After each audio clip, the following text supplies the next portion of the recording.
হে everyone, আসসালামু আলাইকুম। সবাই কেমন আছেন? আশা করি সবাই অনেক ভালো আছেন। তো দেখতে পারছেন আমি এখানে আমার এই দুই জোড়া কবুতর ছেড়ে দিয়েছি। তো মজার বিষয় হচ্ছে একটা, যে আমার দুইটা নর দুইটা মাদির দিকে পিছনে ঘুরতেছে, মানে এই পাশে যেটা রাখতেছে এই নরের সাথে ওই পাশের মাদিটার জোড়া, আর ওই মাঝখানে যেটা খাচ্ছে ওটার সাথে মাঝখানের মাদিটার জোড়া। তো ওরা বুঝতে পারছে না কোনটা নুড়ি ওদের। দেখতে পারছেন মাশাআল্লাহ, নর দুইটা অনেক সুন্দর, আমার মাছ দুইটা মাশাআল্লাহ অনেক সুন্দর। তো দেখা যাক, দুই একদিন হয়তো গেলে বুঝতে পারবে। আর এই নটটা তো ওই নটটাকে তাড়াই নিয়ে বেড়ায়, মনে হয় ওটাই মাদি। দেখতে পাচ্ছেন যেটা দৌড় মারতে মারতে আসতেছে, এই যে এটা ডিম পারবে। এই জোড়াটা আবার ঘরে উঠতেছে মাশাআল্লাহ। এই যেটা দুইটা উঠতেছে ওই দুইটাই কিন্তু জোড়া, আর এইটা আর এইটা হচ্ছে গা জোড়া। ওইটা ওই পাশে চলে গেছে। এই যে এটা এটা আর বাড়াচ্ছে। তো আসলে ছেড়ে দিয়ে পালন করলে আসলে অনেক সুন্দর লাগে কবুতরগুলাকে। বন্দি অবস্থায় থাকলে ওদেরও সমস্যা, আমাদের দেখতে ভালো লাগে না। এই যে জোড়াটা, নয় ডাকটা দেখুন মাশাআল্লাহ। গোসল করার জন্য পানি দেবো একটু পরে। আর এই যে এই জোড়াটা, আমি চিন্তা ভাবনা করছি যে আমি এখানেই কবুতরের ঘর করব, সব ছেড়ে দিয়ে পালন করব, খাঁচা বিক্রি করে দেব। আমার কাছে অনেক সুন্দর লাগে ছেড়ে দিয়ে পালন করা। আর যা যা জোড়া সেটা দেখুন, তার পায়ে লাল কালারের ট্যাগ আছে এই পায়টার।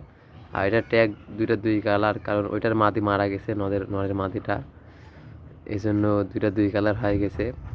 তো আর কি চেনা যায়, তাছাড়া চেনা একটু মুশকিলই হয়। খাচ্ছে, খাবার খাচ্ছে, খাবার দিচ্ছি সকালে আর এখন খাচ্ছে। এখন বাজে প্রায় 1:10 মতন বাজে। দেখতে পারছেন এখানে এগুলো হচ্ছে আমার সব ঘরের বাচ্চা, মাশাআল্লাহ সব বড় হয়ে গেছে। আপনারা দেখছেন এর আগে একটা জোড়া ছিল এই নরের সাথে, ওটা মারা গেছে, বাচ্চা ছিল। তো পরে আমার এই মাদিটা ছিল, ওই যে উপরে উঠেছে মাদিটা, ওই মাদির সাথে এটাকে আমি জোড়া দিছি। দেখতে পারছেন এখানে অনেক সুন্দর সুন্দর সব কবুতর। আমার শখ আছে আমি এখানে একটা খোপ দেব, দেওয়ার পরে ভিতরে যত কবুতর সব ছেড়ে দেবো আমি। তো আজান পড়তেছে, আজানের পরে ফিরে আসছি। তো দেখতে পারছেন আমি পানি দিয়ে দিয়েছি, সব গোসল করতেছে। এরকম গোসল করা দেখতে অনেক ভালো লাগে, এই জন্য ভাবছি সব ছেড়ে দিয়ে পালন করব। এগুলো আমার বাড়ির বাচ্চার জন্য আমি সাহস করছি ছেড়ে দেওয়ার জন্য, কারণ এগুলো আগে ছেড়ে দেওয়াই থাকতো আমার। তো আমি সবগুলোই ছেড়ে দেব। আমি হচ্ছে গায়ে রেসার বিক্রি করার জন্য একটু আগে ভিডিও ছাড়ছি।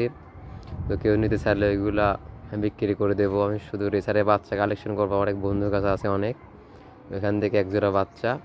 আমি দেশি কবুতর পালন করব না, দেশি এক জোড়া আছে ওটা বিক্রি করে দেবো, কালকে দিকে হাড়ে নিয়ে যাব। আর আমি এখানে একটা ঘর দেবো এরকমই, তবে ঘরের সাইজটা একটু বড় করব।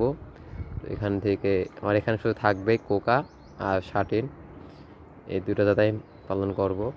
সৌন্দর্যের জন্য শাটিন রেখে দেবো, আর ডাকের জন্য কোকা রেখে দেবো। দেখতে পারছেন দুজন মাশাআল্লাহ, পটাশ দিয়ে দিয়েছি, অনেক সুন্দরভাবে গোসল করতেছে। আর একটা মাদি ভিতরে আছে, দেখি মাদিটাকে বের করে, ও ইচ্ছে হলো একাই বের হবে, এখন বের করতে গেলে হয়তো বের হবে না। গোসল করতে চলুন ভিতরে খাঁচাগুলো আপনাদেরকে দেখায়, যদি কারোর লাগে খাঁচা আমার থেকে নিতে পারবেন। আমার লোকেশন পাবনা সদর, পাবনা শহর থেকে 10 টাকা গাড়ি ভাড়া লাগে, আসবেন, এসে আপনারা নিতে পারেন। আর হচ্ছে সুখের একটা সংবাদ আছে, এই যে ওটার বাচ্চা উঠেছে। আমার এর মধ্যে সবচাইতে আমার কাছে ভালো লাগে হচ্ছে এই জোড়াটা, অনেক মাশাআল্লাহ সুন্দর, প্রতি মাসে মাসে বাচ্চা তোলে। এই লাক্কা পেয়ারটা বিক্রি করে দেবো। দেখতে পারছেন এখানে কোকা জোড়ার আজকে রাতে ছেড়ে দেবো আমি, এটা বাচ্চা এক পর কাটেছে। এইটার নর হবে, ওই পাশেরটা মাদি হবে। তো আজকের ভিডিও এই পর্যন্তই। সবাই ভালো থাকবেন, সুস্থ থাকবেন। চ্যানেলটিতে নতুন থাকলে অবশ্যই সাবস্ক্রাইব করবেন, ভিডিওটি ভালো লাগলে অবশ্যই লাইক করবেন। তো সবাই ভালো থাকবেন, সুস্থ থাকবেন, আল্লাহ হাফেজ।